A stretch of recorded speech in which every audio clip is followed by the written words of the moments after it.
Hey guys, my name's Dazz. I'm one of the guys behind the VG Fact videos. I was recently given the chance to talk with the creator of Citizens of Earth, an RPG that was recently released to high praises. I also just wanted to preface this video by apologising for the audio quality, as it isn't fantastic due to limitations with recording. Okay, so let's get started. Would you like to introduce yourself? Sure. My name is Ryan Vandendyck. I'm the game director of Citizens of Earth and founder of Eden Industries, the studio that made it. Okay, excellent. So, many people will remember Citizens of Earth as a Kickstarter campaign, which I seem to remember it didn't follow through, and eventually Atlas came in. Mm-hmm. So how did that come about? Like, when did Atlas really get involved? Well, we had shown Atlas the game back in GDC 2013. So that was about March 2013. The Kickstarter was like in October. So we had sort of met with them and talked with them quite a ways before we launched the Kickstarter, but nothing was official. We sort of just talked forth. They liked the game, but we didn't have any, deal, any agreement yet. So, but because we wanted to keep developing the game, we needed some funding. So we thought, well, since we don't have any agreement here yet, let's try Kickstarter. That didn't quite work out, but Atlas, they were totally not deterred. They're like, well, we still believe in the game. We still really want to be involved. So, and then, we kept talking and we sorted out a deal. So, cool. Yeah. Because the thing I seem to remember is the time when you sort of launched on Kickstarter was when Kickstarter was kind of up in the air a little bit. Like, certain projects had come out and everyone was a little bit reluctant to really fund anything. Because I seem to remember there was a lot of press about Citizens of Earth, and it was like, this is a game that looked amazing, but everyone was sort of reluctant to really invest. Mm-hmm. So, I mean, how do you feel about that situation? I think you're right. I mean, I don't necessarily follow Kickstarter a ton, but a lot of people have come up to me and said, oh yeah, I think, your timing was just bad. The climate of Kickstarter wasn't right for it. I mean, it's unfortunate. It's hard to really kind of predict when that's going to happen, obviously. But, I think in the end, the fact that, Atlas came in when they did and we still were able to make the game and have that partnership, I'm just glad it really worked out. And, it's unfortunate the Kickstarter, it didn't work. But I mean, it was great to get the game out there and have people, see it and play it and, sort of start the, people getting excited about it. So that part of it was good. Yeah, because you did have a demo out at that time as well, which was a really, really solid demo and everyone was really excited about it. Well, so the thing is, kind of what you're mentioning is there's a lot of projects that come on Kickstarter and, they kind of, even if they're funded or not, they kind of fade into obscurity sometimes. You're like, what? Was that a real thing? Is it coming out? So we wanted to say, like, look, this is real. This is a real product. This is a real game. It is a development. We've gone far away. Just, to give people that sort of piece of, like, this is happening, Yeah. So that was a big part of why we wanted to have that demo, yeah. So when Atlas actually came in and got involved with development, were there any sort of, like, almost restrictions or anything? Or did they help you push anything into the game? Yeah, I don't think there was really any restrictions, so to speak. I mean, they let us kind of, shape the game to the vision we had. Okay. But they did have a lot of feedback. I mean, one thing they said was, hey, look, the art style is really good. You should really push the animations and have characters really, really well animated. And so, we definitely took that into, sort of consideration. We, reanimated probably every character we had done up to that point and then kind of kept that style. So I think that was really good and really kind of brought the characters to life. They also really wanted to push for voice acting, which, they got in the game, I think was a huge add as well to kind of bring the characters to life. So it was more like, those kind of things they really pushed for and, sort of small things here and there. But in general, they weren't, very intrusive. They let us sort of, make the game we wanted to make. And, sort of if they disagreed with us, we could defend our position and sort of talk it out. So, they were very accommodating for that. Okay. So that's quite cool, because the one thing that a lot of people always have a problem with coming onto a publisher as an indie developer is that a lot of publishers say you can't really include this or, they kind of pull things back. But from what you're saying, it seems like Atlas actually kind of pushed further for what you actually wanted. Which is in most cases. I think there was a couple times, we didn't want that, or we had to kind of fight for it a bit. But no, I'd say, by and large, they really kind of pushed in the direction of the vision of the game, and there wasn't a lot of restriction or things they wanted different or anything like that. Okay, well that's cool. the thing with game development is obviously things change quite a lot as you're going through. Were there any ideas that you had initially, but you never really got in there for the final release? Well, it's funny. So the very first, sort of concept of the game was, regular people are the heroes of the game. And so that obviously is what the final game's about. But originally, it was much more, you were sort of recruiting almost like nameless NPCs in town, and they weren't so unique. And the interesting thing about Citizens of Earth, as it kind of is now, is the characters you recruit are both generic in a sense, baker, school teacher, like they're very plain in a way, but they're brought to life in such, really, clever ways, and they're still full of character and life. So you sort of have that weird dichotomy of like generic but very unique.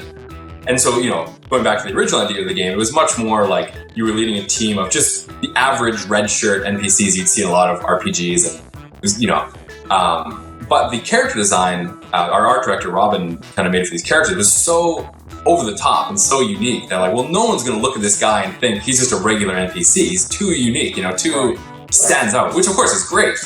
And so the game design kind of changed a bit in that sense and really focused more on these, the uniqueness of these citizens. So that was, again, sort of a big change. I mean, the other change I think were a little smaller, just levels that cut, we didn't have enough time to kind of make some levels, and there were a couple features. Like I really wanted to do multiplayer battles in the game. And I actually had it working. So going back to GDC 2013, when we first showed off the game, I had multiplayer battles hooked up through Steam, but actually Citizens of Earth wasn't like approved for Steam. So I actually used the Steam credentials of our last game, Waveform, and kind of hacked it together. A little bit naughty, but just don't tell them. So myself and Andrew, who's the tech director of the game, we were in our hotel room at GDC, like fighting each other on our machines, in all these multiplayer battles through Steam. And it was quite a lot of fun, but when Atlas came on, that was one thing they kind of had a red flag. They're like, look, if you want to do this, every platform has a huge list of like requirements to do multiplayer. It's so much harder to get the game through certification. And, in the end, I think they made the right call. I'd probably say, I mean, the thing is that Steam is such an open platform from that sense, but when it comes to consoles, and you've got things like Xbox Live and PlayStation Network, and it's like, you've suddenly got all of these walls you have to fight through for everything. Yeah, for sure. So, that was a feature we didn't make it in, maybe sometime in the future. Yeah, but, I mean, I think that what works with the game to do something like multiplayer is that every single citizen is so unique in terms of how you use them. So I think that would work in a very interesting way. Like, well, that was a big thing we wanted to do is have like every citizen was designed sort of from the ground up to be totally unique. You've probably seen like no one shares any moves. There's no generic like attack, defend. Like they all have totally unique abilities. And when we were designing a lot of the citizens, a lot of their abilities, we did think of like, okay, well, would this work in multiplayer? Would this be fun, to fight against players? And so there was that, even though obviously that didn't really pan out for the final game, but we definitely had that thought of like, well, the characters should, feel balanced to other characters and have a good purpose and a good role in any kind of team. So it sort of informed some of the design, even though the feature never made it in. Okay, well, that's really interesting. So speaking of like the characters and how unique they are, were there any, sort of, obviously they follow stereotypes to a degree. Were there any characters that you kind of thought about adding in but never really got far with them, or even you got them in but felt that they were a little bit too far in terms of power or anything? I think mostly it went pretty well. I mean, so again, the art director, Robin, he did such a great job. Like we'd say, hey, we want, an exterminator. And he would just, how about this? He's concept up. And it was so perfect the first time. Like, that's amazing. We're doing it. Like, he just had such a skill at, bringing these characters to life. So, but, early on, we were kind of thinking of what characters we wanted. There were definitely sort of a bunch of ideas we thought and then rejected. I mean, during the sort of early stages of the game, you're still kind of figuring out, what kind of game it was. And, we were finalizing like what quality would make a good citizen, like we wanted something sort of generic, right? But not something that was, too specific, so we have like the baker, but we don't even, have like a French artisanal baker, you know what I mean? Like that's a bit too specific. Yeah. Because the game's set in a modern setting, we wanted sort of modern professions. Like someone said, well, what about like a mime or a clown? And those are very colorful characters, but didn't really feel like they fit in. The issue there is that you don't see them on like a daily basis. Yeah, that's exactly right. Yeah. Sorry. One guy on the team wanted a lady of the evening as a recruiting character, but again, didn't really fit the tone we were going for, so that's out. And one of the actually interesting ones was so the cat lady, which is in the game, and she's this kind of young girl and obsessed with cats. She carries cats with her, wears cat clothing, and she's really just kind of a cute character. So originally we thought, well, the kind of a cat lady. We kind of rejected it, thinking of like, oh, it's the stereotype of the crazy old cat lady, right? Yeah, like the cat lady from The Simpsons kind of thing. Exactly. Yeah. So we thought, well, that's a bit weird. But then again, Robin came by and said, well, what about this? And it had this young girl, and then it just became a totally different dynamic. It wasn't crazy, weird cat lady. It was just a girl who is so in love with cats, and that was just sort of a fun twist on it. So. Yeah. Well, I find, because that's kind of interesting. Like, it's where you've taken a sort of a stereotype, but almost taken a unique twist to a stereotype in that sense. Like every sort of generic like cartoon series, for example, like The Simpsons, where it's got crazy cat lady. Yeah, you've taken it, but you've decided to go with also childish and like these other natures that don't necessarily go with it. Yeah. Well, another example is the lifeguard. So people think lifeguard, women, Baywatch and things like that. Well, I was like, well, I don't want that. So again, Robinson, what about, this character? And, she's like this big, husky, like Eastern European woman with like, crazy colored hair. And it just, again, it's a lifeguard, what you kind of know and expect, but it's kind of turned on its head. Yeah. In terms of, that aspect of the stereotype. So. Yeah, no, that's very clever. So in terms of the game overall, like where did the whole concept come from? Like the idea of you're the vice president of the world, and it's about the collection of normal people. So it actually goes back a long time. So I had the idea for Citizens of Earth even before we started working on our last game, Waveform. Because at the time, we thought, well, an RPG is too big. We couldn't do it. But I had this idea, just from playing games, from playing RPGs, they often have this storyline like the world's coming to an end, there's some huge evil, but everyone just goes about their business. No one really seems to care. Yeah. And I thought, well, if the world really was coming to an end and everyone knew it, wouldn't they pitch in whatever way they could? And I thought, well, what if that was the game? What if it was just regular people pitching in? Because in this world, there are no like heroes, you know what I mean? Yeah. And that kind of just began to shape into, regular people are the heroes. Because the idea of like, you recruit anyone, I wanted someone to lead the team around, but not someone that would fight battles. And the reason, if you play a game like Suikoden or something where you recruit a lot of people, but still have the main character fight, I was going to mention that game because that's one of my favorite games of all time. It really, that idea of so many characters really comes across. For sure. And in that game, like you're always using your main character. So he levels up huge, and everyone else is slow. It's just a weird kind of dynamic. So I thought, well, I don't want the main character to fight. But I thought, well, who would lead people around, but get them to do their dirty work for him? And I thought, well, politician, obviously. Yeah. So take it to sort of a logical extreme. Who's the craziest politician? Well, he should be president of the whole world. And to really push the uselessness angle, he should be the vice president.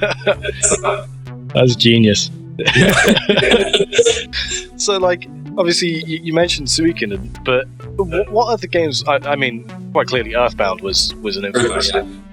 But like, I imagine there were other titles that were kind of influential, like Pokemon. So, Pokemon, for sure. Yeah. With the whole nature of you got to catch them all kind of thing, and the training of each individual character. So, were there any other games? I mean, so Earthbound was definitely a big one in terms of the tone and style and sort of modern setting, kind of comedic tone. That was big.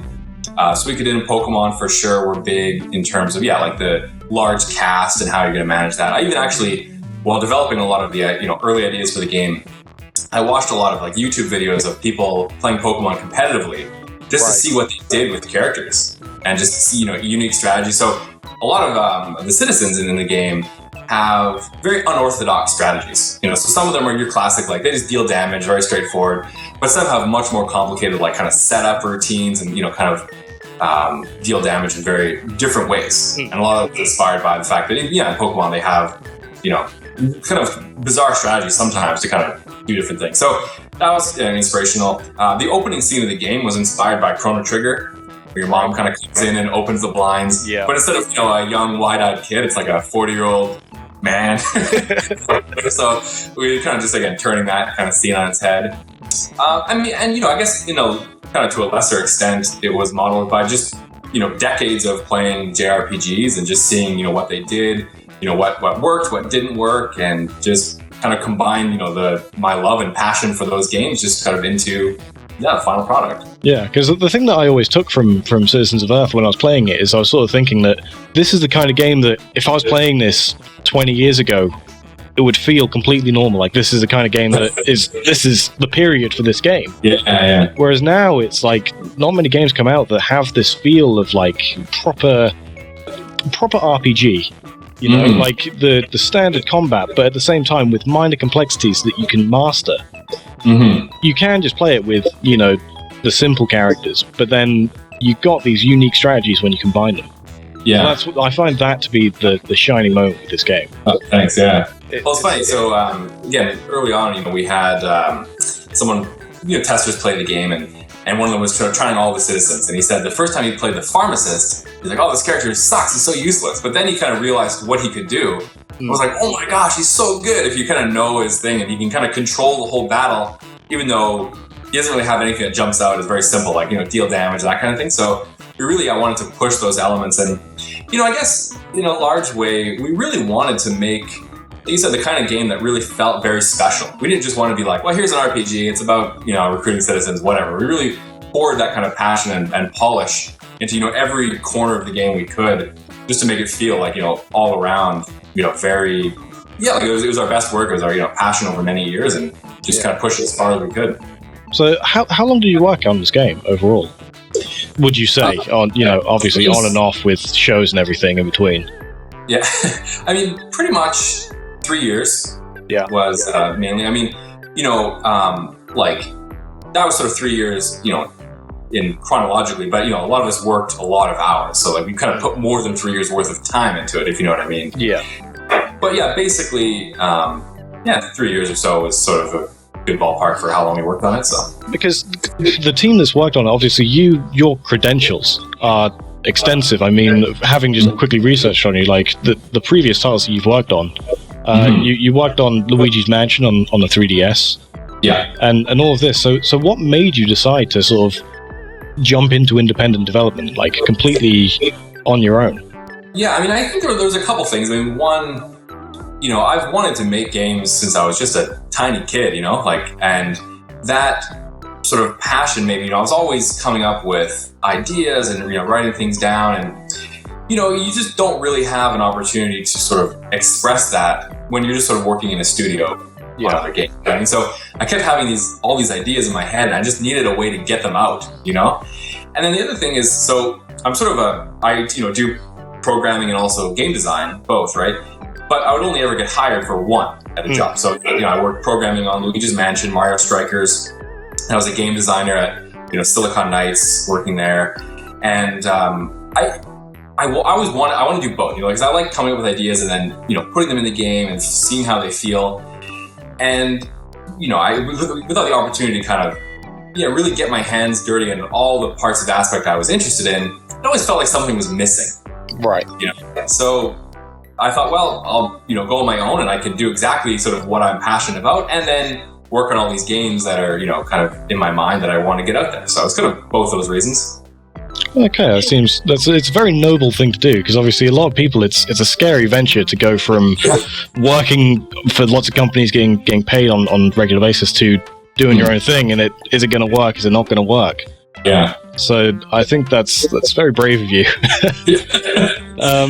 So in terms, obviously this is a trivia channel. Are there any sort of like major Easter eggs people are going to be able to find? Because I've played it for half the game or so, for what I figure is about half the game. But I've already seen 6 or 7 Easter eggs that really stand out, and I know, having played it, I've seen Easter eggs, and even for me, I'm not quite sure what they reference. So I know that it's an Easter egg. So is there anything like you can sort of give away in terms of an Easter egg or anything like? Yeah, I mean, one good one is the first town you start in the game, there's a police station. If you go in the back, you find, reference, don't want to spoil it, but there's a reference to Earthbound. And, since in a lot of ways, that first town and the first sort of start of the game was sort of inspired by Earthbound. You wake up and you walk outside in your town and, you're kind of starting kind of a normal day that becomes not so normal. Yeah. And so, we definitely kind of wanted to put a few Earthbound references throughout the game. Even actually, so one of the citizens, the homeless guy, so all the citizens in the game have a unique talent they can do sort of in the world. And the homeless guy he can root through garbage cans and find treasure. And of course, that's what you could do in Earthbound. And I thought, well, that was kind of funny. So we brought it back in this game and sort of tied it to the homeless guy's talent. So you find garbage cans throughout the world.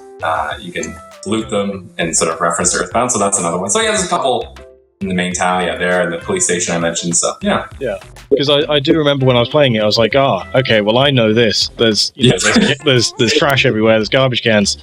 Obviously, there's going to be items in them, but you can't look in them because you're the vice president of the world. And he's like, I'm not going to look through there. That's kind of disgusting. So the only other question I really have is the idea of the fact that this game is being released on so many consoles. Mm-hmm. What was it like developing the game for so many consoles? Like, in terms of releasing a game on PC, it's fairly straightforward. But when it comes to consoles, you've got so many different things you have to go through. And I mean, how many consoles is it being released on? And including PC, there's 5. So PC and then PlayStation 4, Wii U, Vita, 3DS. Right. So, but well, it was quite challenging, as you can probably imagine. So all the code in the game is written from scratch. Like, we're kind of using our own in-house engine, so we had to do all the ports just on our own. So that was tricky. You have to kind of learn what all the different platforms do. They all have their own systems for graphics and audio and input and on and on and on. So we're rewriting a lot of code for that.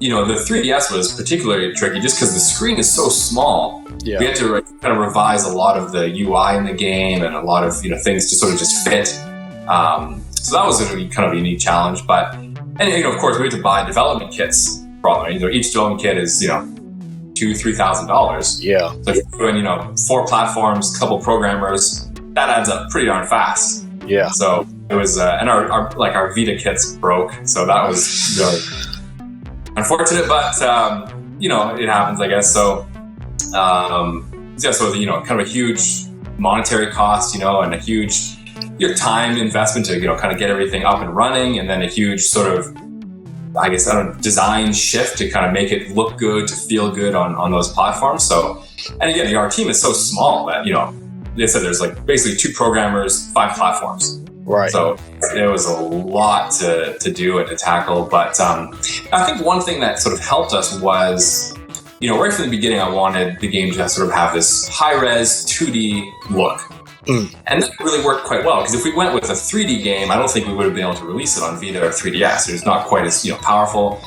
But if we went with a more retro pixel approach, I don't think it would have looked good on that huge spectrum of platforms. Yeah. Because you're kind of sizing and scaling. So that actually made things work pretty well. We were able to kind of retain the look of the game across all platforms pretty easily. But yeah, it was definitely really challenging. And even getting the game through Nintendo and Sony, they have pretty rigorous certification sort of procedures and I mean, the history of Nintendo's restrictions in terms of games is extensive.